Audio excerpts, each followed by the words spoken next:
In Ireland, horses are an indelible part of the landscape, of history and memory, of a past and present where the ancient magic of the horse still weaves its spell. Their presence is pervasive, as if horses help to define what the Irish people are.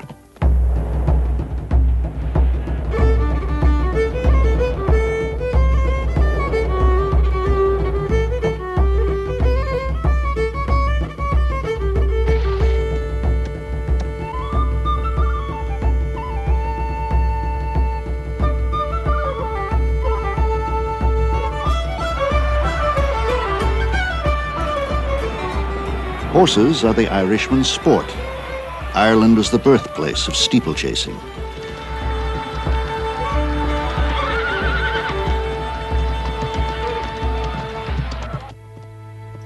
Horses are Ireland's tradition. Show jumping originated on this green land. Horses are Ireland's business. This is the Irish national stud. Horses are Ireland's pleasure.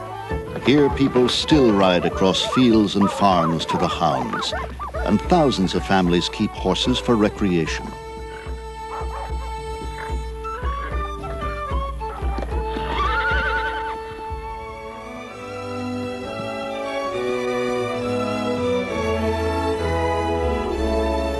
This romance of the Irish and their horses was born of the land, nurtured by necessity, and fostered by ancient bonds. It is one of the oldest love stories on earth, the ballad of the Irish horse.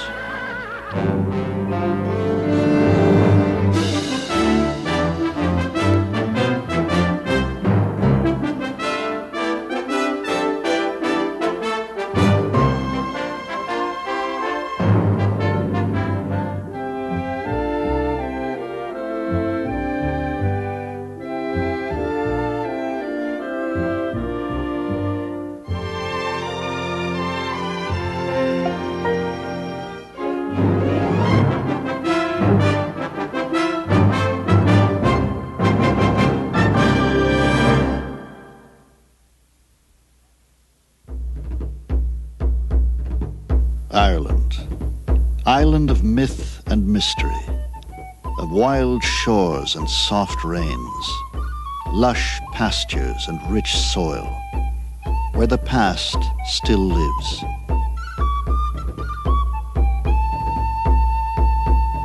Even today, Ireland remains, as it has been for thousands of years, largely agricultural.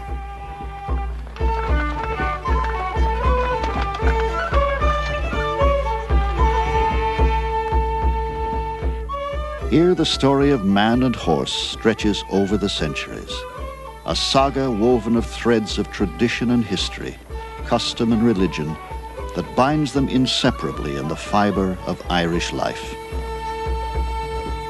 While the rest of Europe was transformed by the Industrial Revolution, Ireland remained essentially untouched and unchanged. Until only 40 years ago, most families in Ireland needed a horse to plough the fields through the week. On market days, the farmer hitched the horse to a wagon to haul his produce. On Sundays, horse and wagon took the family to church. In remote areas of the West, the old Irish ways and language survive.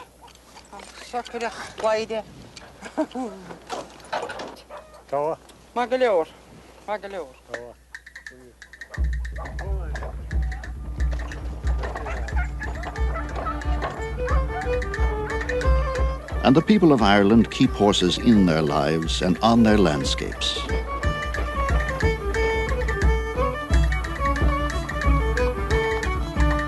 Here, people still go to fairs at villages and country crossroads to buy and sell horses as they have for centuries.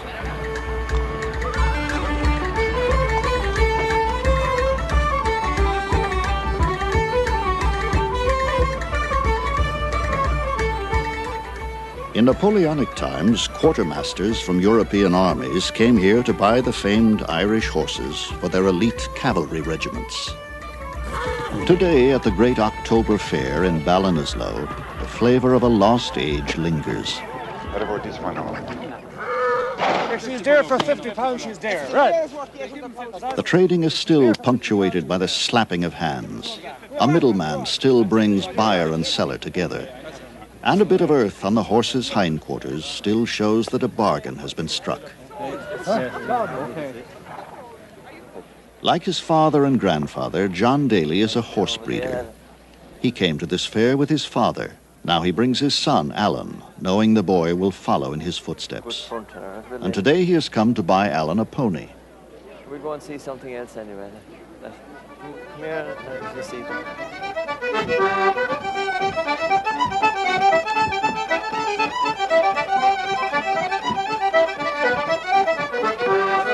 Stand back a minute there, lads. Stand up, move out. Stand up. Whoa. Get it on the button now, then. 42. Full 14 to. Give me £100. This man says 7, I'll give you 8. That'll be £1,000. Give me over £1,000 and that's the price of them, and after that say no more. When you were at home this morning, were you told to get £1,000 or were you told to get 800?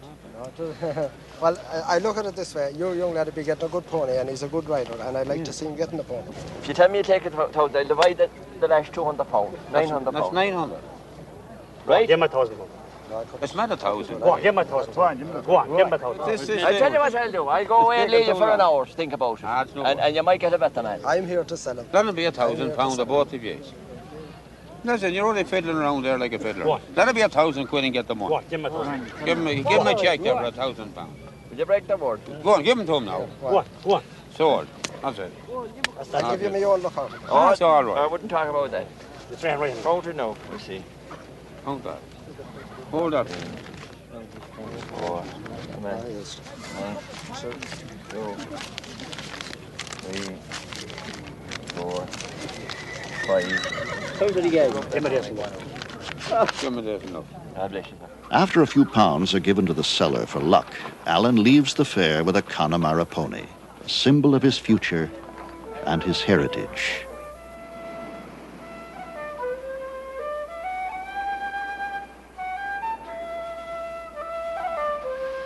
Some 9,000 years ago, man made his way here, crossing a land bridge that once linked Scotland and Ireland. Horses arrived about 2000 BC, brought by Neolithic peoples who introduced their farming culture to this fertile land. The island's placid existence exploded around 500 BC as a wave of Celtic warriors invaded, their battle chariots drawn by hot-blooded horses.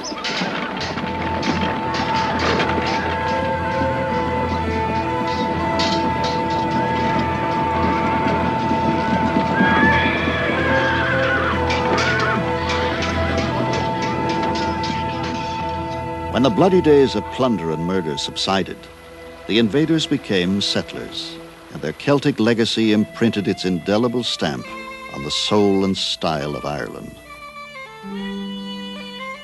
The blood of their fiery mounts mixed with that of the indigenous ponies, producing a better, faster horse. Over the centuries, successive tides of conquering peoples and ideas were to sweep across Ireland in her poignant and tumultuous history. There were Vikings, Normans, and Englishmen. There was St. Patrick and Christianity. All would create permanent changes on the face of the land and in the hearts of the Irish people.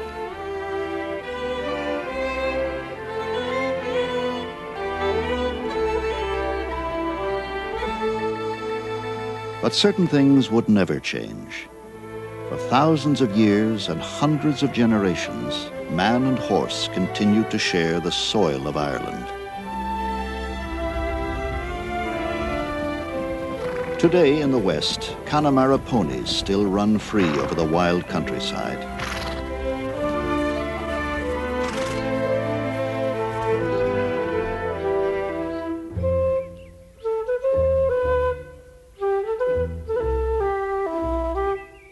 Here at Loch Mask in County Mayo, John Daly has kept 2 stallions isolated on an island through the winter.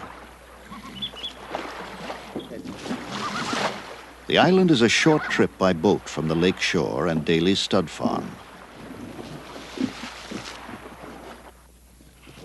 Connemara ponies are in fact small horses, muscular and strong-boned.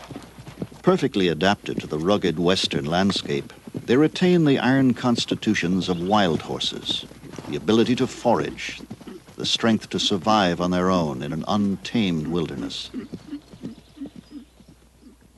But now in spring, it is time to reunite the gray stallion with the mares. Come on, boy. Come on, boy. Here's a boy. Here's a boy. He's a good fella.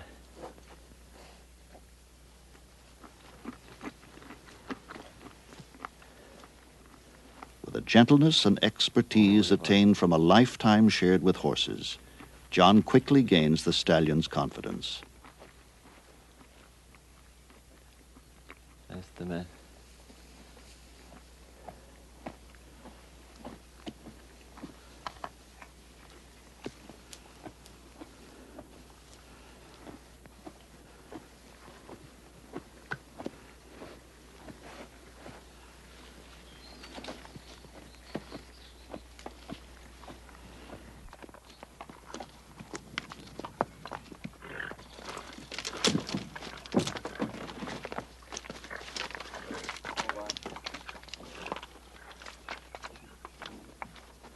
Tied up tight now with the lace.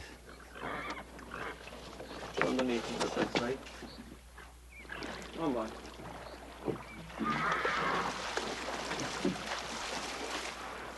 Come on, boy.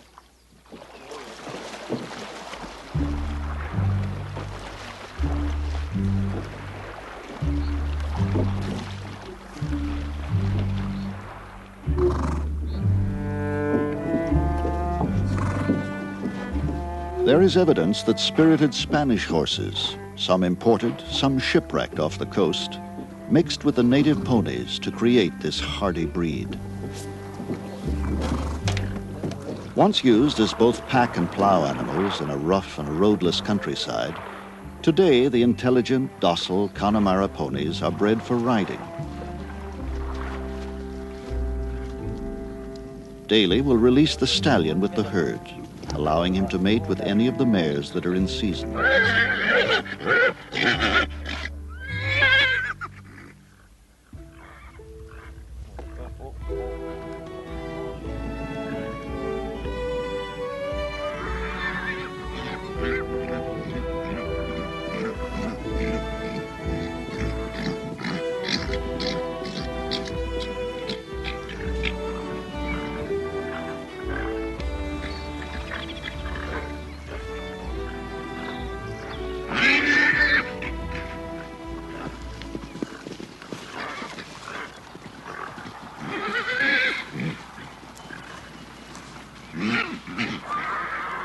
Mares come into season only 9 days after foaling, but are quick to let a stallion know if his advances are unwelcome.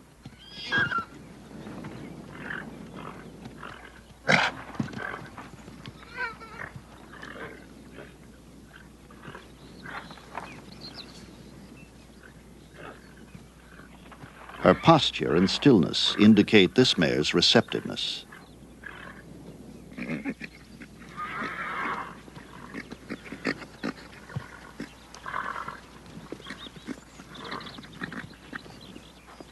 So the blood of native Irish horses, strengthened by the demands of a wild coast, tempered by centuries of work with the Irish people, is passed into the future. And if all goes well, in 11 months there will be a new foal in the Daly herd. At Tullara Castle in County Galway, Lady Anne Hempel began breeding Connemara ponies some 25 years ago. An avid rider from the age of 3, Lady Hempel wanted her children to share her lifelong enthusiasm. Her husband encouraged her to organize classes in horsemanship for the local children. 2 decades later, she is still teaching the County Galway Hunt branch of Pony Club. Now, if the pony's at grass, what should he have in the field? Water and... Yes, fine. What's another reason, Davy? Shade is most important, isn't it? Quite right. Who's supposed to be giving him a wash? Are you looking at his teeth? Yes, if he has a full set of teeth, he's over 7 years. Well done, good girl. There are pony club branches all over Ireland, providing an opportunity for both country and city children to learn not only riding, but sportsmanship and proper care of the animals. I think it's a very good foundation for them because it's getting them away from this usual thing of being in the cinemas, the discos and what have you. Can you manage, Mark? No, you're not able to mount. It's a long way up. I don't know if you'll be able to hold him, will you? Keep away from that. Go out in the middle of the field so that other people can get through and get mounted. Now, come on. I'll give you a leg. Up, it's a daisy. Well done, good boy. I find it very rewarding, and it's more rewarding that when some of the children that were members of this branch when I first started, they're doctors or they're solicitors or they're business people now, and they are coming back and they've got children. I call all their children my grandchildren. I haven't got any of my own grandchildren, but I've got plenty of pony club grandchildren. Use your legs, kick him on. Now take it easy, just come back again and take it easy. Use your legs, good boy. Don't go so far back. Now just trot into it. Good boy, well done. Good man, oops! All right? You're fine. Next, shorten up your range. You haven't much contact, have you? You're meant to be trotting. For a small branch, we produced the winning Pony Club Championship team, as we've gone to England 3 times, which is quite something. I don't want any racing and I don't want anybody going into hospital. So for goodness sake, just take your ponies down. You can trot down across the field to the river. I'll show you which way to go.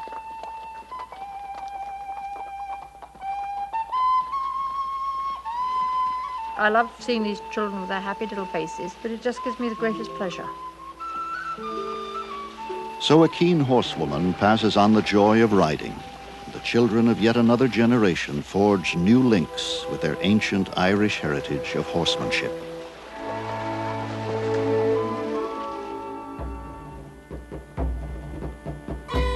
Racing horses was the Celts' favorite sport. This plain still bears the name Curragh, derived from their ancient word meaning a place where horse racing is held. All right, keep her going now till that next one. Living at the edge of the Curragh, the Hutchinson family retains the Celtic passion for horse racing. In the paddock behind their home, Caroline, age 15, is coached by her father, Pat. He was an amateur jockey. She dreams of becoming a professional. Hold it, that's all. That's all. Pony races are held throughout Ireland.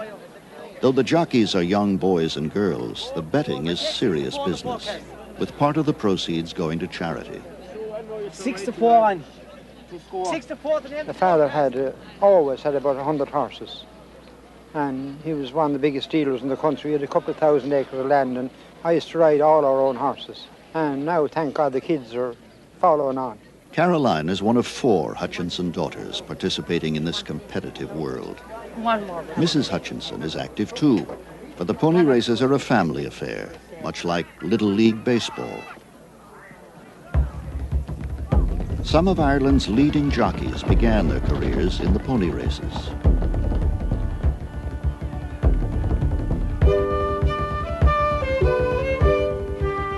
Well, Caroline is very good. She's courageous. She has ability. She likes the game and she loves horses.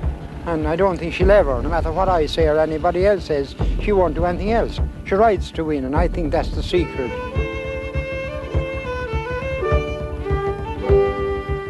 I'd love to be a professional jockey when I get older. The biggest challenge for me, anyway, is that I'm a girl. I don't think race riding is wonderful for little girls, but they do like it. They love it. They live for it. They don't want to go to the disco. They want their pony. They want to be a sport. You're always thinking of where you are and thinking ahead of the next bend, whether it's sharp or how to ride the next bend, and especially if you're on a pony that's slow earlier on and comes on fast at the end.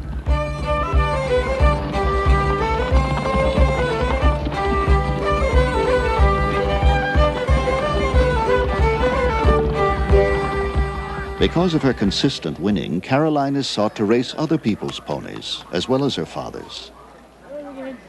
When you're in front and when you have one, the owners come running up to you and say, you know, well done and all that. It's just great to see their happy face from winning on their pony. And then your friends will come up and say well done. It's just a great feeling. I'm delighted that I won the last race. That was a female race. I'm just thrilled that I won it and I had a good pony. Winning against both girls and boys, Caroline raced closer to her dream when she became champion pony racing jockey for an unprecedented 4th consecutive year.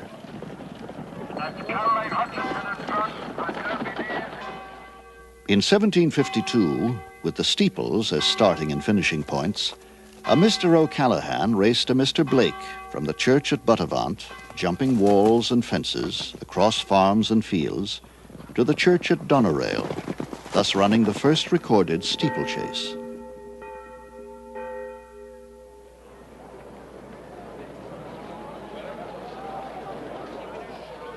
Today, some of Ireland's most popular steeplechases take place at the Galway races. Thousands gather daily to bet on the horses in this week of festivities held at the same time of year that the ancient Celts assembled to honor their god of horse racing. As I rode out through Galway town one day for recreation on the 17th of August, my mind was elevated. There were multitudes assembled from all corners of the nation. My eyes were all a-dazzle and I going to see the races. It's at the Galway races, you find good company. It's there you see the jockeys and they mounted up so stately. The blue, the pink, the red and green, the emblem of our nation. When the bell was rung for starting, all the horses were impatient. I thought they never stood on ground, their speed was so amazing. It's at the Galway races, you'll find good company. There was 500,000 people there of all denomination. The Catholic, the Protestant, the Jew, the Presbyterian. Yet there was no animosity, no matter what persuasion, but smiles and hospitality, inducing fresh acquaintance. It's at the Galway races, you'll find good company. It's at the Galway races, you'll find good company. The National Stud was established to foster the Irish thoroughbred industry by providing breeders with good stallions at reasonable fees.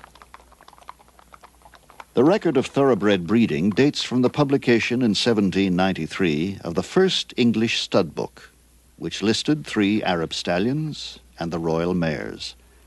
Every thoroughbred on earth is descended from them. A sire is selected by the breeder on the basis of bloodlines traced back through the stud book, his conformation or appearance, and the number of races he has won. He's a 6-year-old Rajababa horse. He's a tremendous individual, great mover, tremendous quality. His first crop on our foals, he won 4 group races, including the Cork and Ori Stakes at Royal Ascot in course record time. Dr. Moira O'Connor is deputy manager and resident veterinarian at the stud. We're just starting to build her back up again. Yeah. They're cutting her down. Yeah, she's walking very well now. Ireland is well known as the European nursery. We have the climate and the soil for rearing horses, and there's a tremendous closeness and a tremendous understanding of the horse in the Irish people. Among her responsibilities is determining when the mares are ready for covering.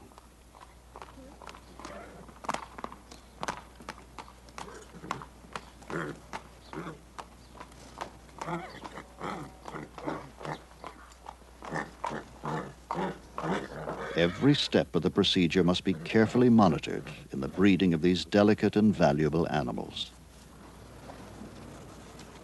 Come.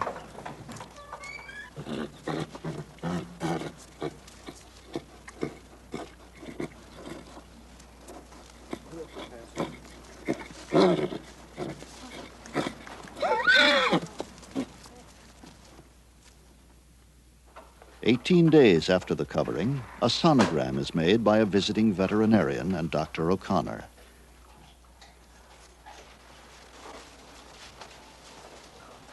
There's no oil on that, John. With this sophisticated device, they can see inside the mare's uterus and determine if there is a live fetus. You can just see it there, about 10 o'clock. Heart beating. The heart's beating. Within the white spot, the pulsing heart of the tiny fetus is clearly visible. Where can I catch the fetus on it? Right. The mare's gestation period is 11 months. The birth usually takes less than an hour. A member of the staff acts as midwife.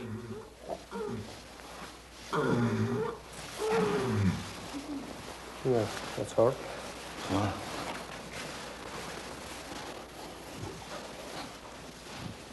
That's on her walking over.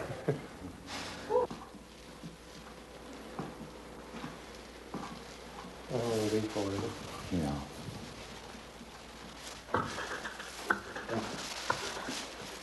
For Moira O'Connor and the staff, the hundreds of births they have witnessed in the past do not diminish the wonder of this moment.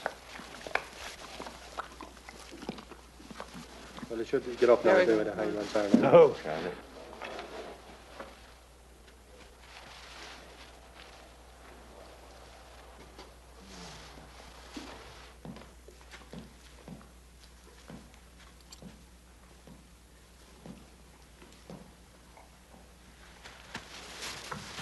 Within the hour, the age-old instinct to stand and run with the herd is already stirring in the foal, and the fragile new life is given human help. Yeah, let him like in. Just give him a lift up like.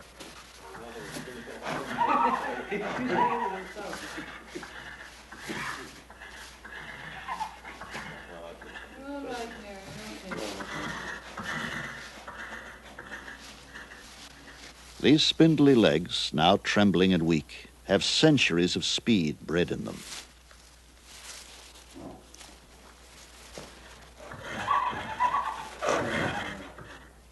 When they are 3 days old, healthy foals are ready to go outside. Each is examined daily. Those with special problems get special attention. Off you go. There's a baby. There's a baby.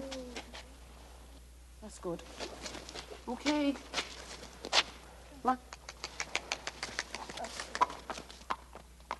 There's tremendous limestone in Ireland, and you get a tremendous amount of minerals coming through the grass to the horses. So you get very good bone development. And of course, racehorses need their legs. So you want good bone in a racehorse. Born to race, these foals carry within them the urge to run. Among these new lives, there are future champions, bred at the Irish National Stud to thunder home to victory on the racetracks of the world.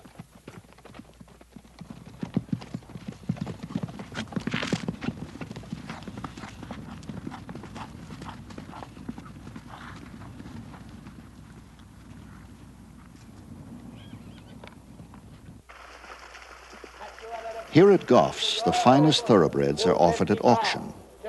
A yearling, still totally untried as a racehorse, may bring close to $1 million. At 260. At 260 anymore now, about $300,000. At 260. At 260. Had a time. At 260, the Troy Philly, but I sell it this time. Go 5 more if you want to. Millions are spent as buyers stake their money on the animal's pedigree and conformation. Vincent O'Brien is the greatest racehorse trainer in the world, a magician who transforms horse flesh into gold.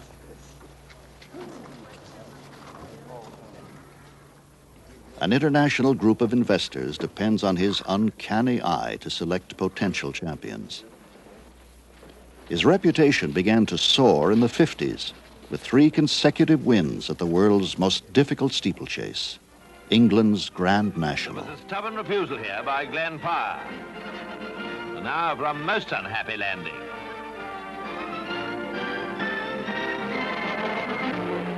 Those were the leaders at the 27th jump, but alas, this fence accounted for the gallant Sanju and Matu Vu. No, there was not to be a royal victory this year. At the last fence, Tudor Line jumped wide, but Queer Times made no mistake and galloped away in great style. Neither Tudor Line nor Carey's Cottage, who finished third, could possibly catch him now. It was Queer Times Grand National, all right.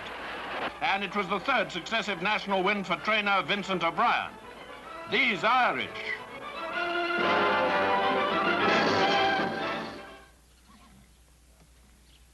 Triumphant of the classic races of steeplechasing, O'Brien next turned his wizardry to flat racing.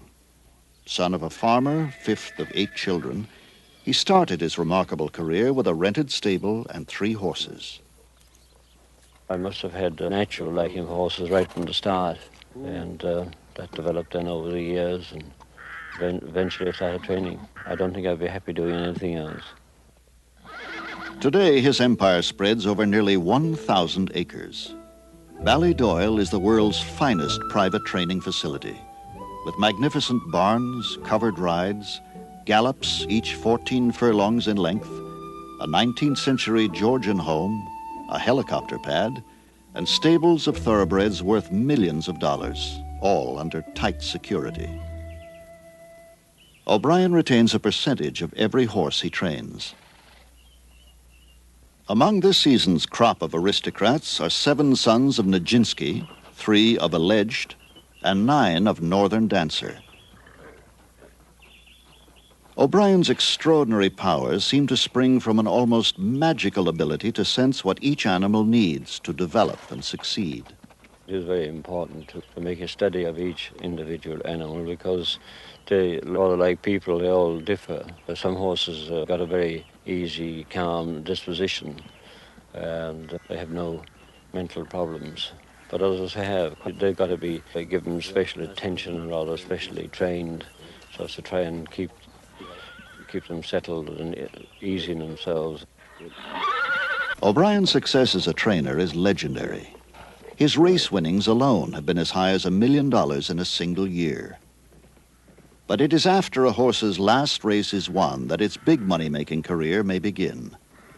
Today, O'Brien focuses on training colts. After a few major wins of top-class races, the best are retired to stand at stud.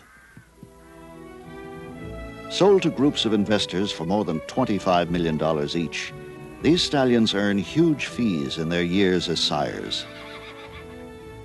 So the mystique of a man and his thoroughbreds becomes big business, an important component of modern Ireland's economy.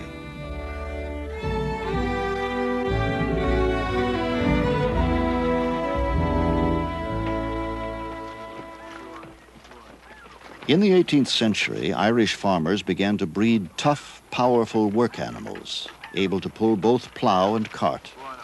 Today, the blood of the robust Irish draft horse mingles with that of the fiery thoroughbred to produce horses with the stamina needed for jumping and hunting. The hunt, as a gentlemanly pursuit, attained its present form and popularity in 18th century England and was brought here when Ireland was under English rule. Michael Dempsey is master of hounds of the world-famous Galway Blazers Hunt Club. Tempo, come on, get in, go on, get in. My grandfather was interested, my father was interested in horses, and my uncle, they used to both hunt. At that time, you see, we used to do all the work with horses on the farm. There was no tractors. Once the exclusive province of the aristocracy, today the hunt's traditional style is enjoyed by thousands of ardent Irish riding enthusiasts. Get in together, come on. Get in, get up together. Break it.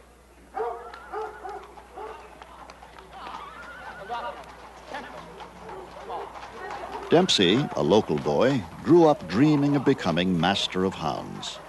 But I think I was about either 13 or 14 years, and I said, well, one day I will hunt those blazer hounds. That was my ambition, yes, from all my life, to hunt those hounds. A farmer of modest means, Dempsey is paid by the members' subscriptions to hunt the pack. Come on, Ian, hold up. Come on. Watch me. Watch me.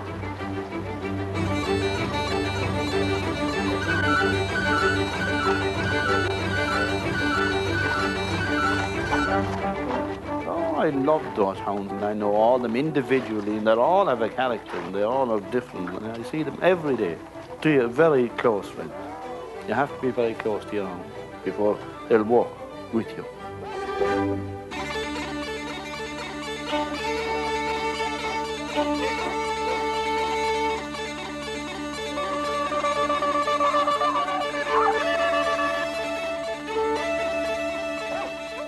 Farmers have long considered foxes to be vermin. Hounds were bred to scent the wild foxes that hid in fields and farms. Hunters riding to hounds followed on horseback, and so this sport evolved. And when you get out there and your pack of hounds going together and you hear their voice, that is the greatest feeling I know. And a good horse under you. And to be able to gallop right across the country behind them and they're really running on and speaking. I think it's the best thrill that anybody could ever get. I don't know what it does to you, that the voice of those hounds, it just gets your blood really up. The first fox of the day is scented and pursued.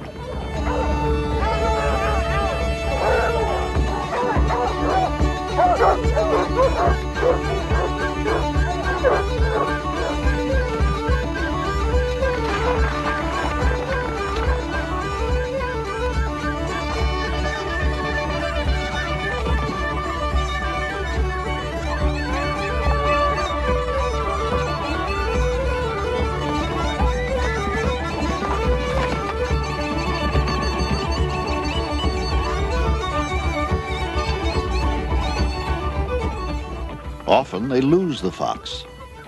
Sometimes they lose their seat. And occasionally they lose their way. Get up again. One stone is not back.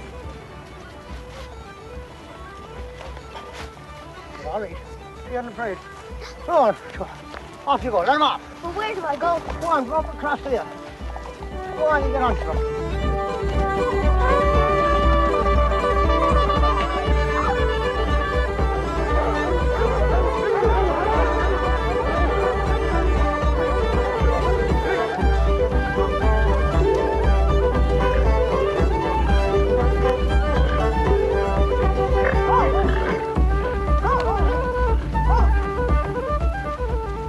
When the last fox outruns the hounds and the hour grows late, Dempsey calls a halt to the day's hunting.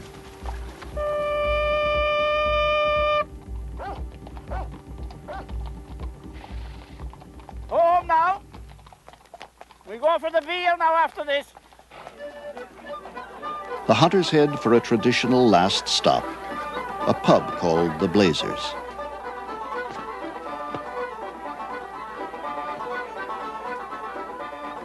The Galway Blazers have a reputation for recklessness.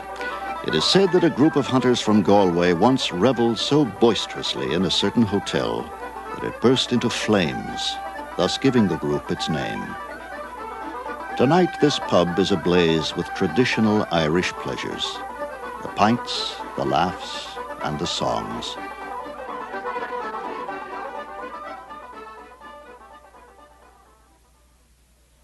Every year, the town of Mill Street hosts international show jumping competitions. Show jumping began in Ireland a century ago. Contests to see how high and wide the horses could jump over fences and walls, they offered prizes to those judged most suitable for hunting.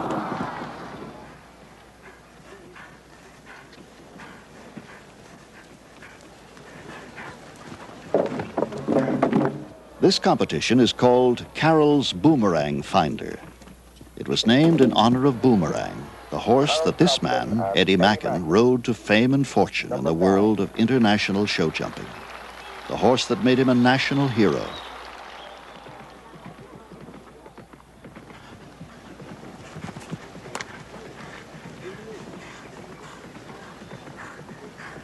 Mackin's great successes with Boomerang began in the mid-70s. Soon, horse and rider were labeled the most exciting partnership show jumping has ever seen. The Hickstead Derby, England, 1977. Winner in 1976. Now, can he beat this time? He'll have to do fantastic turns to do it. And there are few riders more likely to do it than Eddie Mackin. Come on, Boomerang! Come on, Boomerang!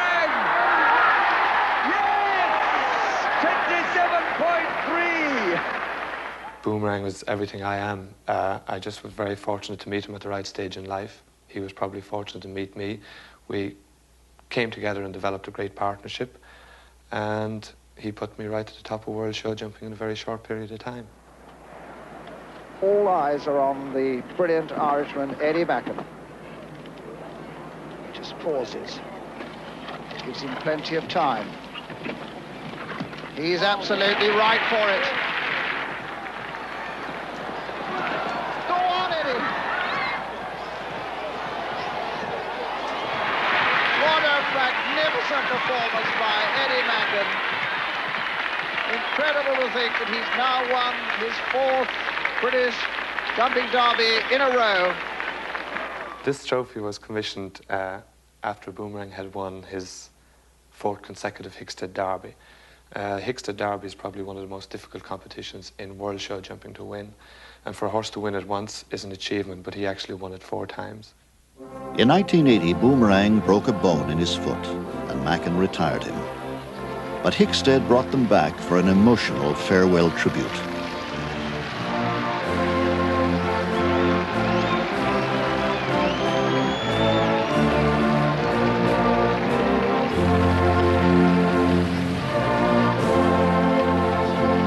It was a sad moment for Eddie as they left the showgrounds for the last time.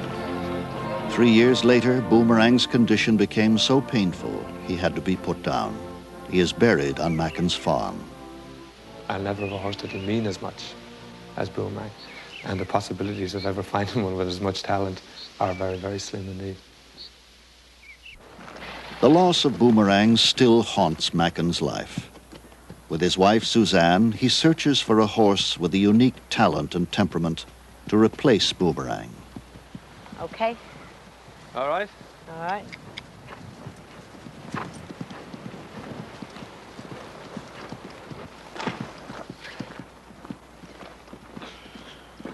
Buying, feeding, training, and caring for a stable of horses is an expensive and time-consuming responsibility. But the Mackin animals get the best, including, for some, a bit of Guinness Stout 3 times a week, on the theory that what Irish doctors prescribe for old people and pregnant women must be good for horses.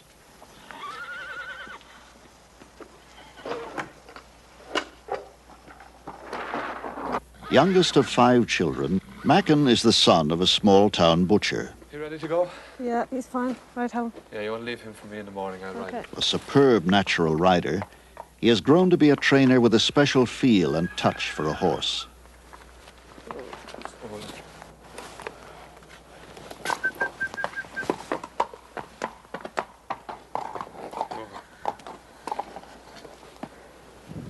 Easy.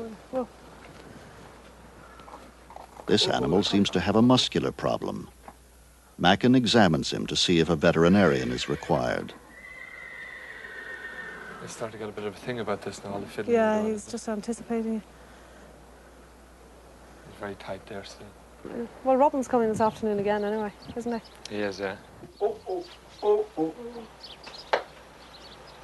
Can you now work that other hand on top of his hip to save yourself, no? But there's definitely something catching in there. Yeah. It's just a really worrying thing for the horse anyway to have somebody contracting his muscles without his say-so.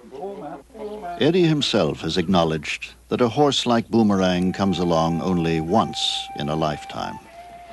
But together, he and Suzanne continue their quest, hoping to find, to create his next great show-jumping partner, and soften the loss of Boomerang, a gallant champion and noble friend. Tell you what it reminds me of. Remember that chestnut foal we bought at John V. Donoghue? Oh, do you remember? Yeah, it is actually. That was probably by Ronnie Cooper.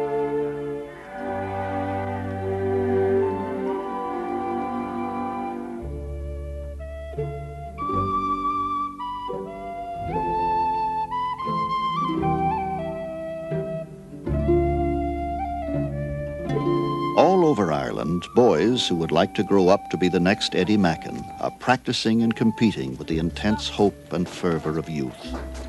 For them, young riders like Philip and Trevor Dagg, success demands more than practice. It requires financial and emotional support from the entire family. As they often do, their parents devote the weekend to the boys' competition. Well, the weather's going to break now, too. How many more to go now? 10 more. 10 more until he goes again. Put her in. Philip was once junior champion in pony show jumping. Now he trains his 13-year-old brother, Trevor, who began competing just last year. If you come down into it, you're just going down the hill, and the horse just tends to go a little bit deeper because you're coming down the hill. So you just want to sit him up so he can compensate for the downhill. You're going too slow and you're half asleep. Now come on, waking up, come on. Philip has already committed himself to a career with horses and coaches other young competitors as well as Drop the Trevor. reins and just give him a little kick. Come on. That's good. We'll just go up above and give him a pop, and then we'll go in. Now let's have 2 awake people to jump clear rounds. All right, now, you're gonna win, okay? You're gonna win. You're gonna win, okay? You're gonna win. Okay. And we'll trot. Trot. Good. And we'll. Oh, crikey. We're gonna win today, aren't we? Yes, we are. We're gonna win.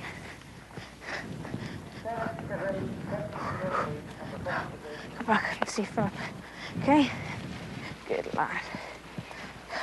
Every competition is an opportunity to grow in skill and experience. But in Ireland, all competitions are prelude to the most exciting challenge of the year, the Dublin Horse Show. Ireland's greatest horse show, it has been attracting champions for more than a century.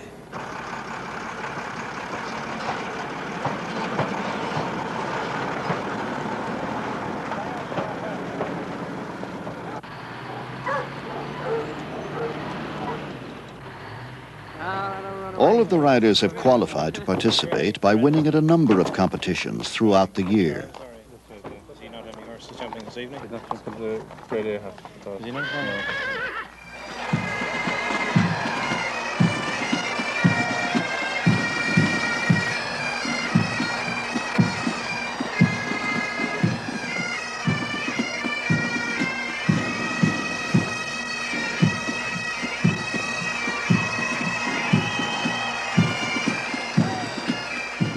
Held at the Royal Dublin Society Showgrounds, the Dublin Horse Show has long been considered the nation's premier social event.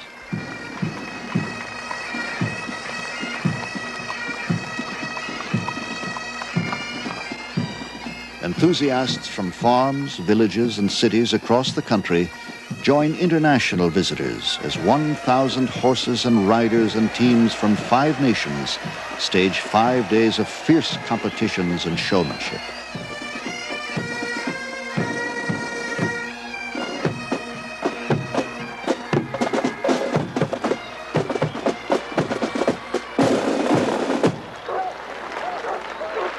Michael Dempsey is here to demonstrate the obedience of the Galway Blazer hounds.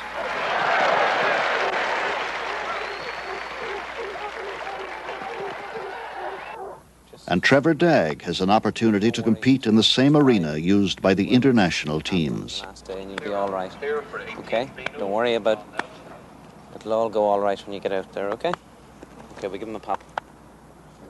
And this is George Dagg's Bow Bravo. To win the championship, Trevor must clear all the obstacles and jump the course in the shortest time.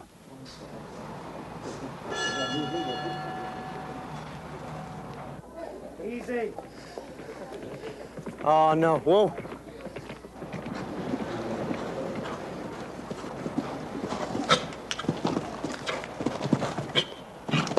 Good man. Well done.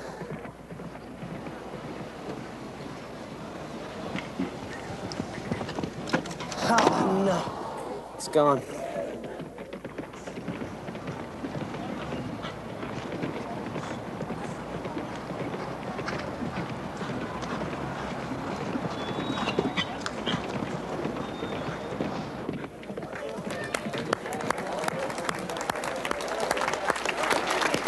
Was he quicker? A caring brother had hoped for first place. But for Trevor, this yellow ribbon may be a harbinger of future successes.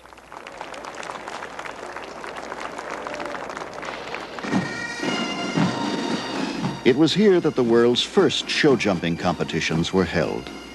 This year, Eddie Macken is one of 4 riders to set a new Irish jumping record.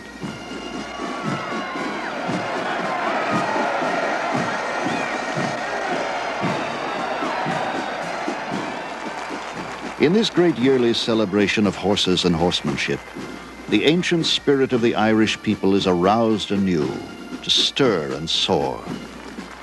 Within each individual, the warmth of the age-old connection with the animal that has helped shape his nation's history is rekindled.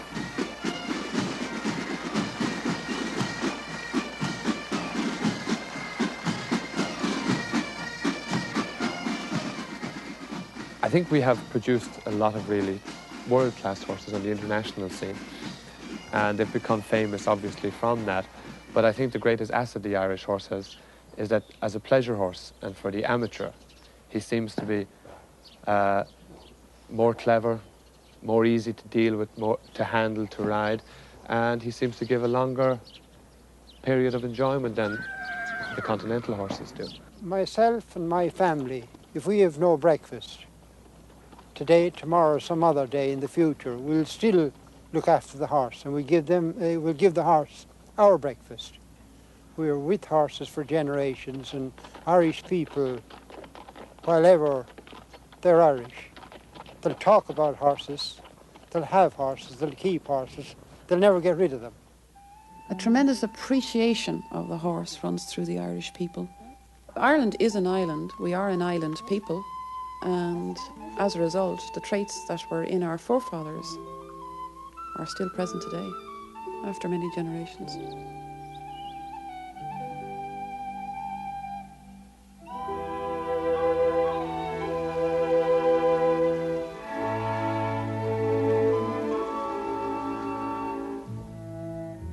In the quiet of the countryside, a new Connemara pony enters the world.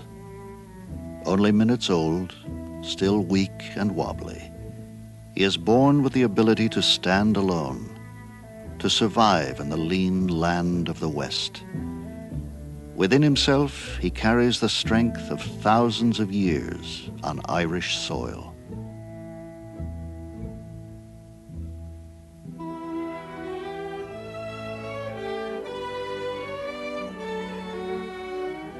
The saga of the Irish horse continues in the 20th century because to the people of Ireland, horses represent a link with old ways, old values, a traditional past they want to preserve. So the children of Ireland grow up with these animals, each generation adding new chapters of challenge and hope, triumph and love to the timeless story that is the ballad of the Irish horse.